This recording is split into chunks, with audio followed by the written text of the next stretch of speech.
여러분 안녕하십니까? 9월 9일 목요일 뉴스데이 시작합니다. 이른바 고발 사주 의혹과 관련해 국민의힘 김웅 의원이 긴급 기자회견을 열었습니다. 핵심은 기억이 안 난다였고 쟁점인 고발장 작성자나 자료 전달 부분은 해명되지 않았습니다. 이호찬 기자입니다. 지난 2일 의혹이 불거진 뒤 처음으로 공개 기자회견에 모습을 드러낸 김웅 의원은 작년 4월 검사 동기이자 당시 대검찰청 수사정보정책관이었던 손준성 검사와 고발장을 상의한 적도 없고 손 검사가 보낸 걸로 표시된 파일 100여 건을 전달했는지 여부도 기억이 없다고 주장했습니다.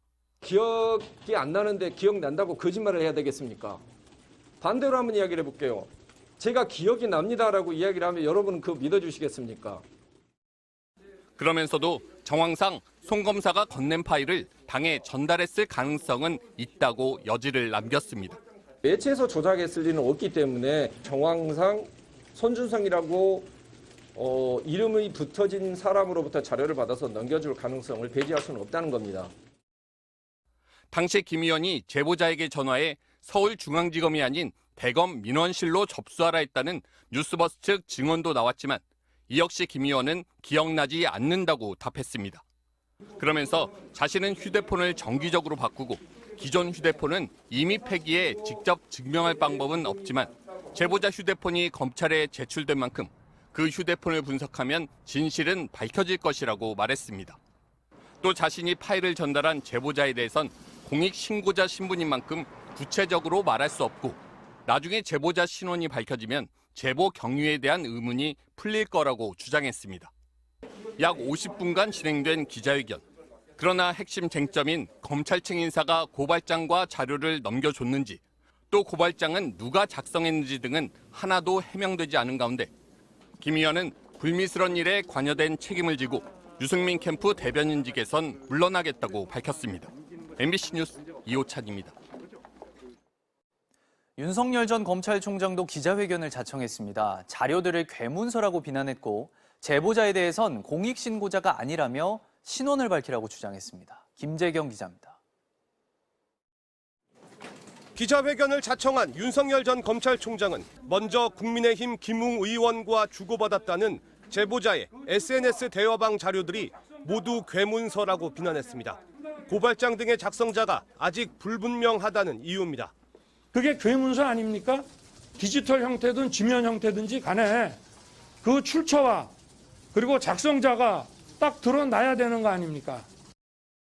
또 언론에 먼저 알린 제보자는 공익신고자가 아니라고 규정하며 스스로 신원을 밝히고 나오라고 압박했습니다. 언론의 제보부터 먼저 한 사람이 어떻게 갑자기 공익제보자가 됩니까? 그렇게 폭탄을 던져놓고 숨지 말고 당당하게 나와서 작성자에 대해서 정확히 대라 이 말입니다. 떳떳하다면 인터넷 매체에 제보할 게 아니라 처음부터 대형 언론에 제보했어야 한다고 말해 기자들의 반발을 사기도 했습니다. 뉴스타파나 뉴스버스가 하고 그리고 나서 막 달라붙을 것이 아니라 있으면 차라리 그런데 줘가지고.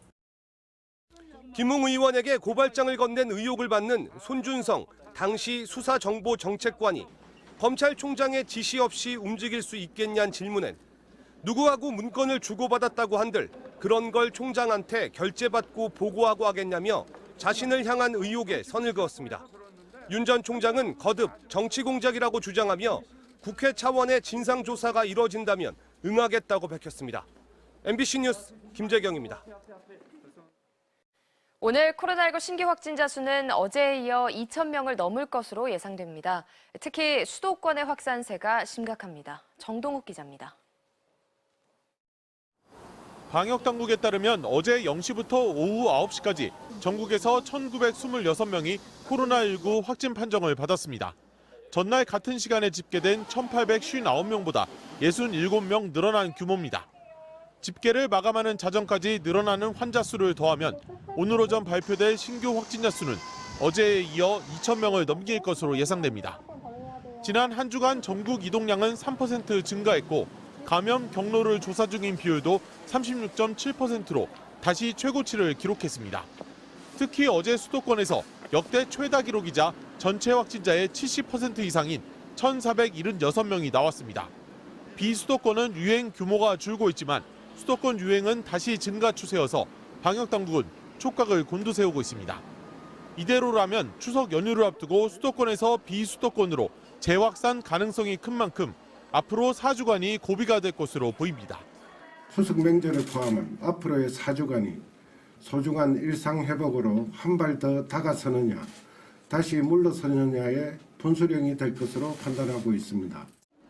방역 체계 전환을 의미하는 단계적 일상 회복 방안은 11월부터 본격적으로 검토될 전망입니다. 10월까지 국민 70%가 백신 접종을 완료하고 면역이 형성되는 2주간의 시간이 지나야 하기 때문입니다.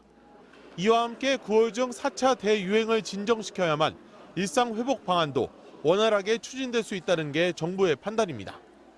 정부는 거리 두기는 여전히 중요하다면서 방역 조치를 급격하게 해제하는 방식이 아니라 해외 사례 등을 검토해 단계적으로 일상 회복을 추진할 계획입니다. MBC 뉴스 정동욱입니다. 고강도 사회적 거리두기에 경영난을 호소해온 자영업자들이 밤사이 차량 시위를 벌였습니다. 자영업자들은 개인 방역 중심으로 방역 지침을 전환하고 현실적인 손실 보상을 해달라고 촉구했습니다. 장슬기 기자입니다. 어젯밤 11시쯤 비상등을 켠 차들이 4차선을 따라 줄지어 움직입니다. 계속되는 영업 제한 조치를 버틸 수 없다며 자영업자들이 시위에 나선 겁니다. 양화대교 북단에서 시작한 시위는 여의도까지 이어졌습니다. 자영업자들은 지난 1년 반 동안 계속된 거리두기 조치로 벼랑 끝에 몰렸다고 호소했습니다. 현실적인 손실보상도 촉구했습니다. 회복지원금이라고 해서 저희가 받았는데 이 지원금은 실질적으로 저희가 대부분 업장에 한 달 정도의 그 임대료밖에 지금 책정이 안 되고 있습니다. 이후에 손실보상이 제대로 이루어질지 의문을 가지고 있고요. 주최 측 추산 2,000여 대, 경찰 추산 120대에 이르는 서울 지역 차량 시위는 어젯밤 11시부터 오늘 새벽 3시까지 이어졌습니다. 경찰이 서울 도심 곳곳에 검문소를 설치하면서 일부 구간에선 극심한 정체가 빚어졌습니다.